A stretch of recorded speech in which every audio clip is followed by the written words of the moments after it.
तो वे महात्मा नाम जपी थे, लेकिन कभी कभी ब्रजवासियों के यहां जाकर के अंजलि फैला करके मांगते थे, और जो प्राप्त होता था उसको पा करके पुनः हाथ धो करके फिर नाम जप करने लगते थे। एक मैया के यहां वो जाते थे, उन मैया के यहां पर मदन मोहन लाल जी विराज रहे थे। जैसे ही वो बाबा नित्य अंजलि फैला करके प्रसादी मांगने के लिए आते, तो भीतर बैठे मैया के घर में मदन मोहन लाल जी उन पर रीझ गए, और ठाकुर जी के मन में भाव आया, इनको नाम निष्ठा तो बहुत है, लेकिन इनको मेरी सेवा और दर्शन में ज्यादा निष्ठा नहीं है। लेकिन नाम निष्ठा इतनी सुंदर है कि उससे ठाकुर जी प्रसन्न होकर के अब उनको अपने दर्शन की सेवा, दर्शन की निष्ठा उनके हृदय में प्रकट करना चाहते हैं। तो ठाकुर जी ने क्या किया, वो मैया रात्रि में जैसे ही ठाकुर जी को शयन करा करके सोई, तो ठाकुर जी स्वप्न में प्रकट हो गए और मैया से बोले, मैया तेरे यहां वो जो बाबा आवे ना मधुकरी मांगवे, बोले हाँ, कल को जब वो भिक्षा मांगवे आवे ना तो तू मोए जाके दे दियो बाकी गोद में। मैया तो रोने लगी, बोले क्यों, मेरी सेवा में कोई कमी जो आप बाबा के पास जाना चाहो? बोले ना मैया, आपकी सेवा से मैं बड़ा प्रसन्न हूं, लेकिन अब आप थोड़े दिन की और रह गई हो, कछु दिना में आप चली जाओगी, फिर मेरी सेवा कौन करेगा? या हमारे मैं तो अपनी व्यवस्था कर रहा हूं, बाबा को जाके मुंह को कल दे दियो, अब मैं वही के पास रहूंगा। रात भर मैया रोई बेचारी, लेकिन ठाकुर जी की आज्ञा उसने मानी। दूसरे दिन जब संत पधारे तो कहा, मैया भिक्षा दो, कुछ मधुकरी प्रसादी दो। मैया भीतर से अपने ठाकुर जी लेके आई, बाबा की गोद में धर दिए, ले बाबा भिक्षा। बाबा बोले, हमसे ये सेवा वेवा नहीं होती है ठाकुर जी की, हम तो भैया नाम उपासी हैं, बस नाम जप करना जानते हैं। ये श्रृंगार करना, स्नान कराना, वस्त्र पहनाना और ये 56 भोग धराना, ये राजोपचार हमसे नहीं आता है, हम केवल नामोपचार जानते हैं। आप ठाकुर जी से पुनः निवेदन कर दो, छोटी सी कुटिया में रहता हूं मैं, यहां पे 8 बार भोग लगता होगा, मेरे यहां तो कोई प्रसादी की भी व्यवस्था नहीं है, इनको भूख बहुत लगती है, मैं इनको भोजन नहीं करा पाऊंगा। तो बाबा बोलो, मैया ठाकुर जी से निवेदन कर दियो, मेरे यहां कोई व्यवस्था ना है, तुम तो बहुत बढ़िया सेवा कर रही हो, 8 बार भोग लगाओ, मैं तो खुद एक बार पाऊं, वो कहां से खवाऊंगा, तुम्हारे लाला है। मैया वापस ले गई, ठाकुर जी है, बोले आज रात्रि में निवेदन कर दूंगी। रात में सपने में फिर ठाकुर जी आए, बोले मैया तुमने मुंह को क्यों नहीं दियो? बोले ठाकुर जी मैं तो जानू आप 8 बार भोग लगाओ, इतनी बार आरती करनी पड़े, हर बार इतनी सुंदर सुंदर सामग्री बनानी पड़े, बाबा की यहाँ इतनी व्यवस्था ना है, आप कैसे रहोगे? ठाकुर जी बोले मैं रह लूंगा, लेकिन रहूंगा अब उन्हीं के पास, आप मुंह को दे दो। बाबा जैसे रखेगो मैं वैसे रह लूंगा, वो रूखी रोटी खवावेगो मैं रूखी रोटी खाऊंगा, लेकिन रहूंगा बाबा के पास। ठाकुर जी बोले मैं रहूंगा वही के पास, चाहे कोई व्यवस्था न हो, बाबा रूखी रोटी खवावेगो मैं वही से रह लूंगा, लेकिन अब वही के पास रहूंगा। बड़े महल में रहते हैं ठाकुर जी, मदन मोहन लाल जी, परंतु उस महल को छोड़ करके उस बाबा की कुटिया में आ गए। बाबा ले आए, मैया ने कही बाबा आप जैसे रखोगे रहेंगे, आपके पास ही रहेंगे। ठीक है, हम तो एक बार भोग लगाएंगे बस। बोले सब स्वीकार है, आप जैसे दोगे वैसे स्वीकार है, हमारे ठाकुर जी को ले जाओ। बाबा ले आए, घर में लाए, तो अब तो मधुकरी तो भोग लगाएंगे नहीं ठाकुर जी के लिए, तो बढ़िया आटा दाल चावल सब आएगा, लेकिन बाबा बोले भाई दाल चावल वगैरह हमसे बनाने आते नहीं, आटा ले आओ, भाई को बढ़िया टिक्कर बनाएंगे, ठाकुर जी को भोग लगाएंगे। मैया के यहाँ गए, मैया थोड़ा सा आटा दे दो।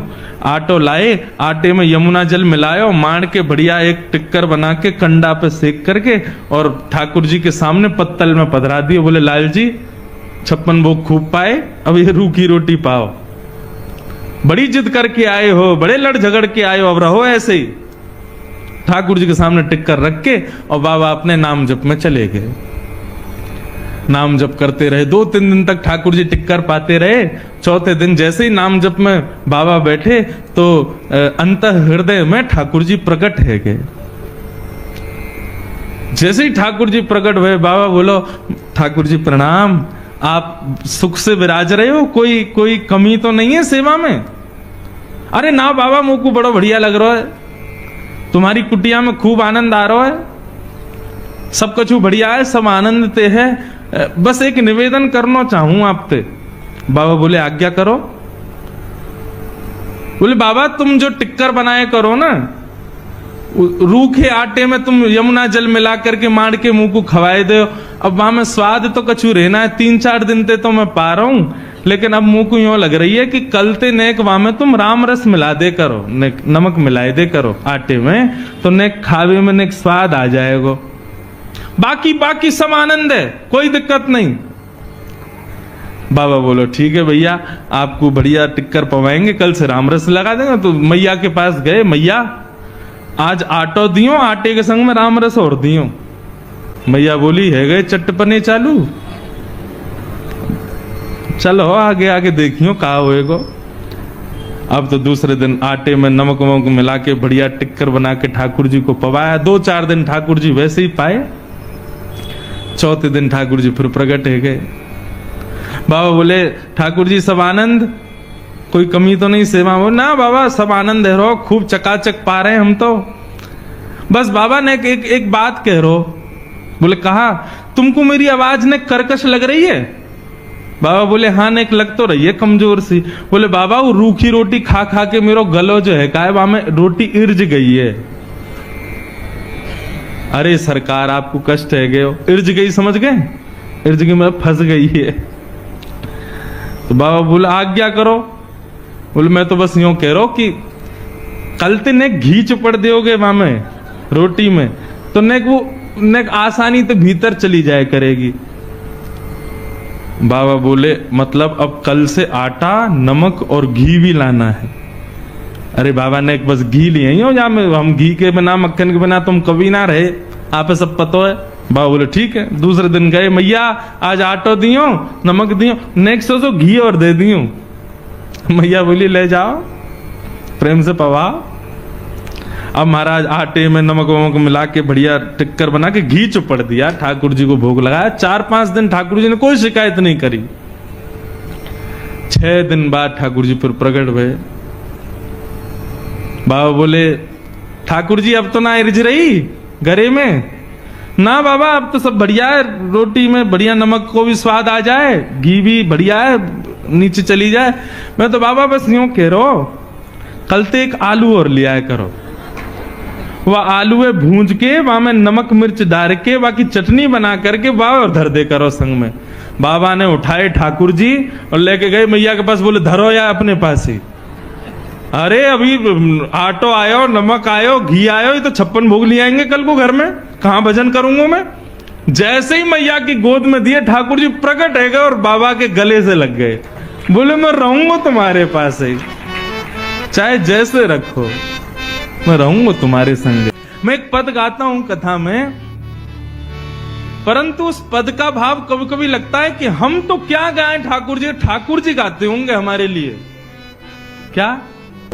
जहां ले चलोगे वहीं मैं चलूंगा, जहां ले चलोगे वहीं मैं चलूंगा।